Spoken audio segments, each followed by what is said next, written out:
Good evening. It is Sunday, November 2nd. It's been a couple days since I've had a chance to record stuff. So this is something that I was meditating on October 31st. I was praying even earlier in the week last week, and I was asking God to direct me where to read. And He directed me to Deuteronomy 8. I think it was Tuesday last week. And while I know my Bible pretty well, what I don't know is exactly what's in each chapter of the Bible. And so when I opened those pages, I was really, to me, it was like really confirming because it was the chapter about crossing over into the promised land and talking about the gifts that they were going to receive and about the wealth and the homes that they would receive, the vineyards, everything that's been prepared for them. And at the same time, it was a warning saying, when you cross over into this wealth transfer, do not forget your God. The thing, once you have obtained the things that, the world is looking after, don't forget and get comfortable and forget who he is and forget that it's his work that we want to be doing. And I know it's hard to, imagine that if God were to gift you $1 million, or two or whatever you would be that you would think is wealth, that you would forget him. But I know my flesh and I know it's so possible for me to forget.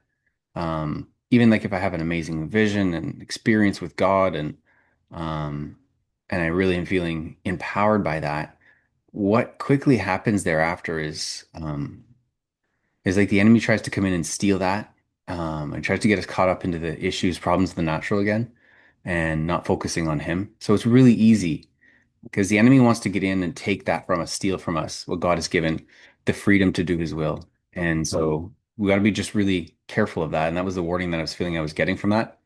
Then I had a vision when I was praying again last week about a house of cards. Like, I felt like it was about the economy, specifically about the United States, but it represented wealth and the economy in general across the world economy. And the man that was stacking cards on it was really, really fragile, and they were really gently trying to, they had to place more on it. Basically, was the feeling I had is they had no choice but to keep putting stuff on this system.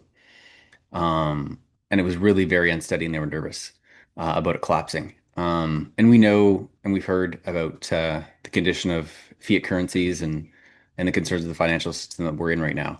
Um, you know, you don't have to look too far in even the repo market or some of these other things. If anyone's familiar with finance, I do spend a lot of time in it. You can see quickly that there's some major issues stacking up. I was praying a few nights ago, and I had a vision of Earth, like the whole Earth, and it was like from God's vantage point. And he was very sad at this picture. And it's so interesting, like the different emotions like I've shared of that God has shown me of his emotions.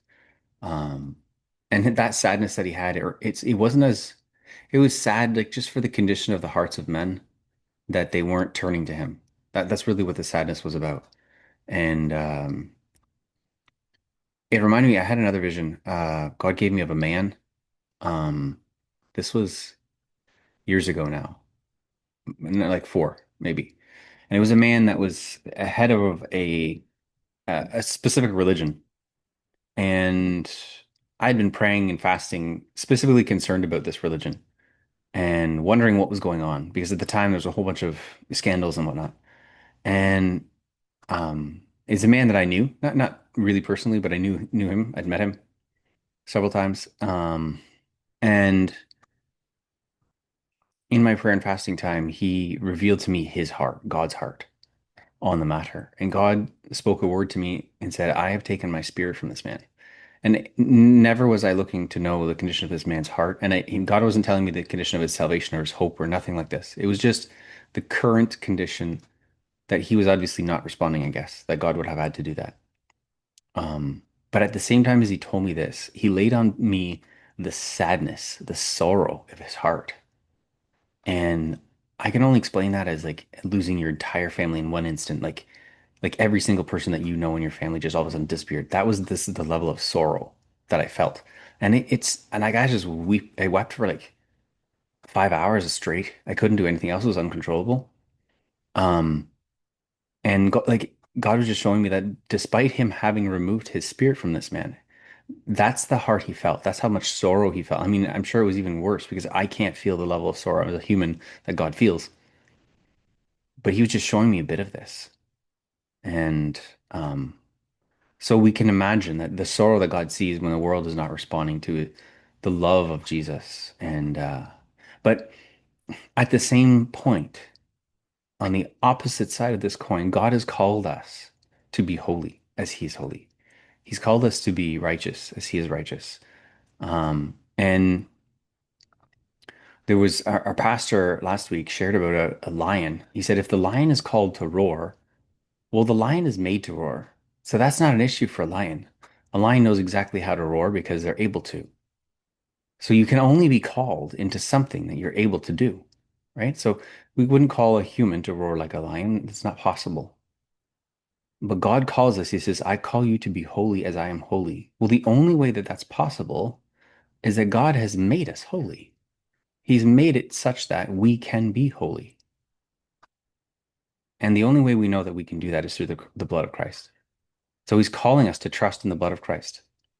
And I want to share more about this in another video. But I just love that we have this ability within us.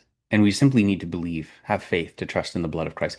And that trust will bring us before the throne of God. That trust and belief in our hearts, that faith joins us to him, and we will hear his voice.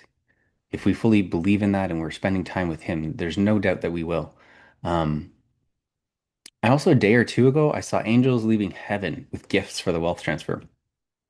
And these gifts are not just funds. I mean, they are funds in part to do the work of the gospel, which is required. But it's also spiritual giftings, elevation, strength, courage, wisdom, faith, and so much more. I just knew I didn't know all the details, but I knew there was a ton of things that were coming. And they were carrying like bags of stuff. Um, and So in the end, I just thought it was so comforting that the different message that God has been giving me to reassure that these things, the plan that He has for this wealth transfer and the other things that are going to occur, like He just keeps reassuring that these things are coming. And so I just share them to keep you encouraged and to encourage you to be drawing near to Him and to be holy as He is holy, because this is a requirement for us if we want to participate in the fullness of what God has to offer. And He wants us to participate in that. And I hope that's been a blessing for you today. Sometime this week, my wife is going to share a vision that she recently had. So that's something to look forward to and hope this blessed you. Thanks, everyone.